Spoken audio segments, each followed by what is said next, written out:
Alright, everybody, time to do some quantum mechanics, which is harder than it actually sounds. We're going to start off with a little background. Please don't feel like you need to write all this stuff down. I'll kind of clue you in when you need to actually start taking notes and stuff. But I kind of want to set the scene for what we're going to learn. We're going to kind of jump back to the end of the 19th century. So think like the 1890s.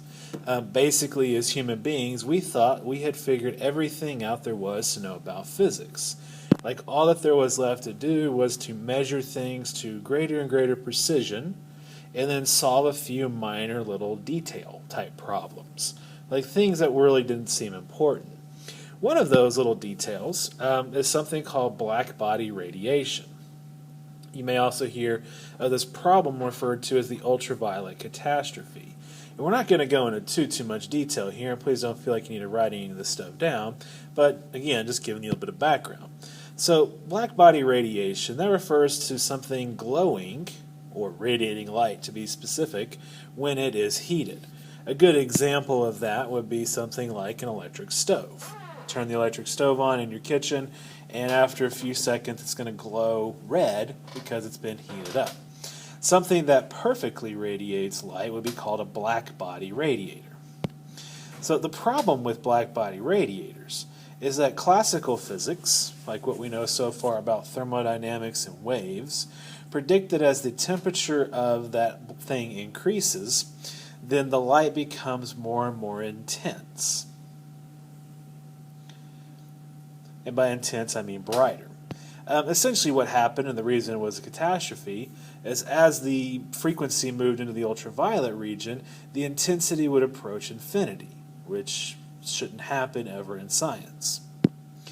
But what we actually observe is that as something glows, or something gains temperature, gets hotter and hotter and hotter, that the frequency that it glows at the most actually starts to shift. In other words, in addition to glowing brighter, it also shifts to a different color, different frequency of light. So a good time when you can see this is if you light a flame on a Bunsen burner. A yellow Bunsen burner flame actually has a lower temperature than a blue Bunsen burner flame. That's why in chemistry you learn to adjust your Bunsen burner until you have that nice blue purplish cone, and that would give you the hottest flame possible. So this seems like a relatively minor problem that needs to be worked out. You may want to write this part down. So in the year 1900, this German feller by the name of Max Planck, don't say Planck, say Planck, was able to explain the observed behavior of a black body radiator simply by assuming that instead of light being emitted as a wave, that it was emitted in discrete little packets. These packets might be referred to as quanta, like quantity, like something you can actually count, 1, 2, 3, 4. And that these little packets of light could only have specific discrete energies. So discrete means separate. So specific, discrete, measurable, quantized energies. And he said that the energy of each packet would be equal to some constant h times the frequency of the radiation. So this would be the energy of one of those little quantas or one of those little packets. The letter, or the constant h, is today referred to as Planck's constant. And in modern units, it's got a value like that in joules times second, or a value like this in electron volt times seconds. So basically what he was saying was that there's only certain possible values for energy that are allowed in these emitted light rays. In other words, it is quantized. So again, quantized means something that can be counted, as opposed to being continuous. So to kind of draw a simple analogy, imagine that you're going from the first floor of your house for the second floor. If you're going up a ramp, then the potential energy that you have due to gravity is continuous. Like here's an object on a ramp, it could be at any spot on that ramp you can imagine. And you can move it up or down any infinitesimally small amount you should choose. And so we would say that the energy on the ramp is continuous. But if you're climbing a staircase instead of going up a ramp, you can only have certain specific energies as you move up a staircase. You can only be on one step or the other. You can't exist anywhere in between. So for the ramp, you can have any energy you can imagine. For the staircase, you can only have specific gravitational potential energies. And so what Planck suggested was that the energy emitted by a black body radiator looked more like a staircase and not a ramp. It could only have certain specific values, and that was enough to explain, mathematically, the radiation from a black body radiator. Planck never actually said that was true. Notice the word assume. He made a mathematical assumption, and it turned out to give you the correct answer no matter what situation you had. And so that's kind of where the quantum hypothesis, which is what you might call this idea, was left. Another problem that we still needed to solve at the end of the 18th century is something called the photoelectric effect. And this part we would also want to jot down because this is a very important experiment. The photoelectric effect refers to the effect that's observed when you have a beam of light, which is where the word photo comes from, which strikes the surface of a metal. A good example would be sodium, and then electrons are ejected from the surface, hence the suffix electric. So here's a picture. Here's a piece of sodium, and then over here some other random conductor such as copper. And we take the whole thing and we put it in a vacuum so that nothing can interfere, and then we shine light on the sodium plate. And what we observe is that electrons pop off the surface. We say that they're ejected, and they move with some velocity v because they have some sort of kinetic energy. And so we would say that light causes those electrons to be ejected. Ejected would be the fancy term to use. You might refer to such a device as a photocell. We're going to see some uses for this device later on. The way that you can study the effects of this whole thing, like what's going on with those electrons, is take the whole thing and connect it to a battery. Notice that the positive end of the battery is on this plate right here. Sorry about that. That's the dismissal bell for today. Anyway, so notice that the conductor plate on that picture has the positive end of the battery connected to it. What happens is because the conductor plate is now positively charged, is it will repel the electrons. So if you get the battery voltage adjusted correctly, the electrons will move and then stop and then be pushed the other direction. We refer to that voltage as the stopping potential, or V subscript S, and what that does is it allows us to measure the energy that those electrons have when they leave the piece of sodium. The other thing we could add to this is an ammeter. And remember, ammeter measures current. Basically, that gives us an idea of how many electrons are ejected from the surface of the sodium plate. So in theory, a relatively simple thing to do. We just don't really have photocells lying around, but we have a simulator we can use later on that's going to do the same thing. So you can choose to write this part down, but you don't necessarily need to. This is what classical physics, like everything we know about thermodynamics and waves, predicts would happen in the photoelectric effect. First of all, any frequency of light is capable of producing these electrons, we might call them photoelectrons, provided that it has enough brightness or intensity. So intensity is a fancy term for brightness. The energy of those electrons that are ejected is going to depend on the energy. And then classic physics predicts that the number of electrons will depend on the frequency of the light. And so pictures may kind of help us out.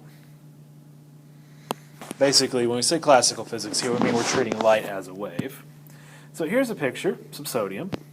And here comes a light wave, kind of draw it like that, and it ejects a photon going about medium speed like that. If we get a more intense wave, wave theory says that would be a bigger amplitude wave, then that should indicate we get a higher energy electron out of there. So basically what classical physics says is that the intensity of a wave equals its amplitude, which will then correspond to the energy of the ejected electron.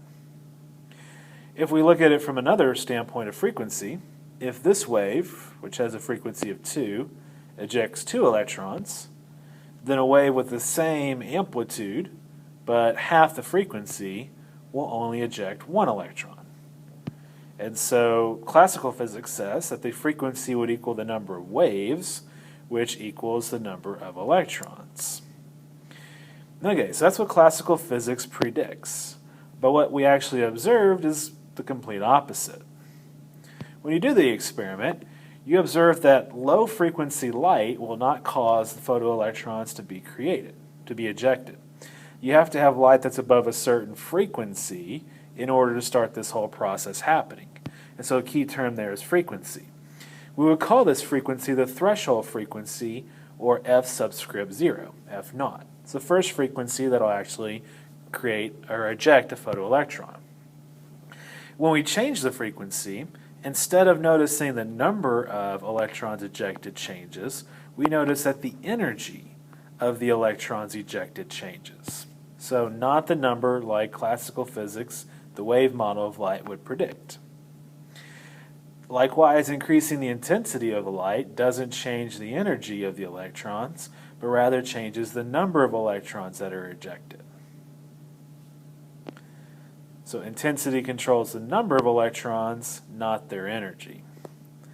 So kind of the big idea here is that what we observed is the opposite, exact opposite, of what classical physics predicts, which was the problem. And so again, this was kind of one of those minor problems. It'd be nice to solve eventually. Otherwise, we figured we had physics figured out. So how do we end up explaining this whole thing? So a few years after Mr. Planck proposed his quantum hypothesis for explaining blackbody radiation, this very unknown, obscure patent clerk in Switzerland named Albert Einstein is how you pronounce that name, published a paper in which he started with Planck's quantum hypothesis and then used it to explain how light interacts with matter, using the photoelectric effect as an example. What Einstein showed, mathematically, is that if light moved in packets, like Planck assumed in his mathematics, or quanta, then the observed behavior of the photoelectrons matches their predicted behavior. So kind of redrawing our pictures, assuming that light moves in packets instead of waves, here is 2 packets of light hitting a piece of sodium. So 2 electrons are ejected. This picture, 4 packets of light hit the sodium, and so 4 electrons get ejected. So in Einstein's model, the intensity of the light created by packets would be proportional to the number of packets that there are, which would then correspond to the number of ejected electrons. Likewise, do the same piece of sodium. We take different frequencies of light or different color, we get different energies of ejected electron. But each packet still only ejects 1 electron. And so in Einstein's model, the frequency of the packets represents the energy that they possess. According to Planck's quantum hypothesis, E equals hf, which then corresponds to the energy of our ejected electrons. Today we refer to this as the photon model of light.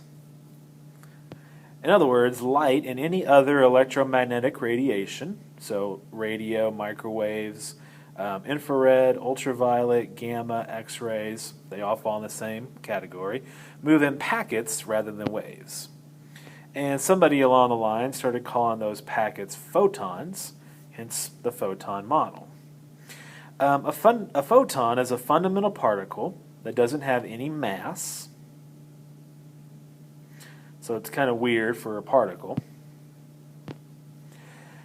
When photons interact with matter, like in the photoelectric effect, for example, 1 photon interacts with 1 electron.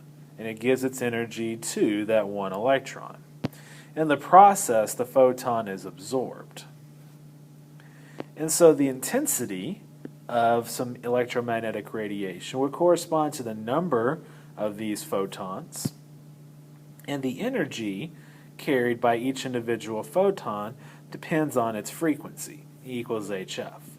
We'll try to correct the whole talking about frequency and particles at the same time thing a little bit later. But we can measure frequency still for these things, and their frequency would tell us how much energy they have. And photons have no mass, but we kind of already said that. So, coming back to the photoelectric effect, like how we actually figure these things out about those electrons. Mr. Einstein said that the energy of each individual photon corresponds to the energy of the ejected electrons. Now we can actually measure the energy of those ejected electrons by taking the battery in our picture and then adjusting it until we stop the electrons. And then do a little bit of electrostatics, take that voltage, which we're going to call the stopping potential, Vs, and then use that stopping potential to figure out how much energy the electron had by setting the potential energy equal to Q times that potential. Since we're stopping them, all the kinetic energy is converted to potential energy, so we can figure out how much energy they've got. Again, we must reach some sort of minimum frequency, and we would give that minimum frequency the name threshold frequency, or F naught, before we can eject electrons. So low frequency light does nothing. High frequency light will eject electrons. Now the reason that we need energy in order to remove the electron from the atom is actually going to hold an electron in place, and that energy is referred to as the work function. And the symbol for the work function is the Greek letter phi, the lowercase phi, if you're curious. So, kind of putting those ideas into equation form, the energy of a photon equals the energy of the ejected electron plus the work function. So some energy goes into removing the electron from the atom. The rest is kinetic energy taking the electron away. Typically that equation is written like this, where it's like solve for the kinetic energy of the electron. That's just kind of a style choice, I guess, more than anything else. And then in place of the kinetic energy of the electron, we can put QV for stopping potential. In place of the energy of the photon, we can put HF. And then the work function, still phi. And we can find the work function, or rather related to the threshold frequency, the same way we would with any photon energy, just the energy needed is HF. So I think an example might be illustrative. Otherwise it kind of looks like a jumbled mess of words and equations so far. So let's suppose we have a piece of metal and a 20 electron volt photon is incident on that piece of metal. And we notice that an electron is ejected, and we measure its energy, using the whole battery stopping potential thing, to be 8 volts. And so here's the situation. We have a piece of metal, here comes a photon, there goes an electron, and the question is, what do we know from this? Well, the first thing you might do is do some simple subtraction, and you figure out there's 12 joules of energy missing.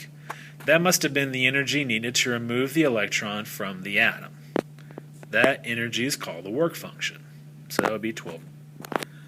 I said joules, but really that should be electron volts. Let me fix that. So electron volts there. You gotta pay attention to your units on this, just like in our nuclear unit. Okay, that's fixed. So we know that 12 electron volts of energy is needed to remove the electron from the atom.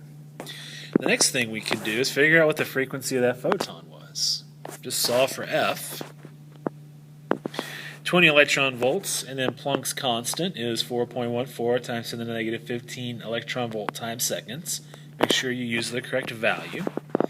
So we would get a frequency of something like that, 4.8 times 10 to the 15 hertz, which means that our photon is ultraviolet light. And then the other thing we could do is figure out what the threshold frequency is. Just take the work function and do the same thing. And that tells us the minimum frequency of light needed in order to eject a photon. So, we would have to have a photon whose energy was at least 12 electron volts in order to make a photon or make an electron be ejected, which corresponds to a photon with that much energy. A couple applications of the photoelectric effect.